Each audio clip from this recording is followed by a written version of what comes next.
President Obama made his annual back-to-school speech today, getting students excited about a new school year. It comes just a day after he highlighted his $30 billion proposal to give public schools and community colleges a much-needed facelift. So where does Wisconsin and, more specifically, La Crosse fit in? News 8's Pauline Lee joins us in our studio with more on our top story. Mike and Lisa, of the $30 billion proposal, Wisconsin is eligible for a total of $450 million for repairs and renovations to its schools, potentially creating 4,800 jobs. It's a nice chunk of change some local Wisconsin schools could really use to keep the students' motivation going. Some Logan High School students took a break from their usual classes to listen to a special guest speaker today. I want to welcome you all to the new school year.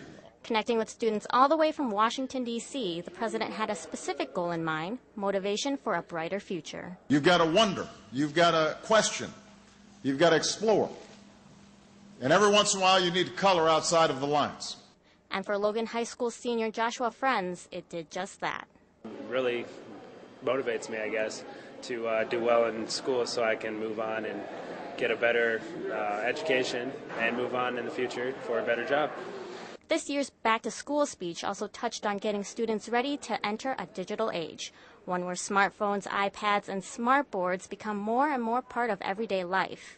What we've really been working hard on here is to create a technology infrastructure across our district so that students are more able to, if they want, bring in their own one-to-one devices. The president's proposal is also geared towards things like renovation projects, greening and efficiency upgrades, and upgrading technology in science and computer labs. Things La Crosse schools have been working on but need a little help finishing. Well, it's a nice chunk of change, $375 million plus for the entire state. So I could see where these dollars would be used to backfill some of the projects that we weren't able to get done with the referendum that we have. And with some extra money for modernization comes potentially thousands of more jobs. I fully endorse this as a way to get our local workers working. We take a lot of pride in the work that we do when we do our projects in the school district of La Crosse to ensure as much as possible that the workers that we use are from local agencies and local companies. It's very important to us.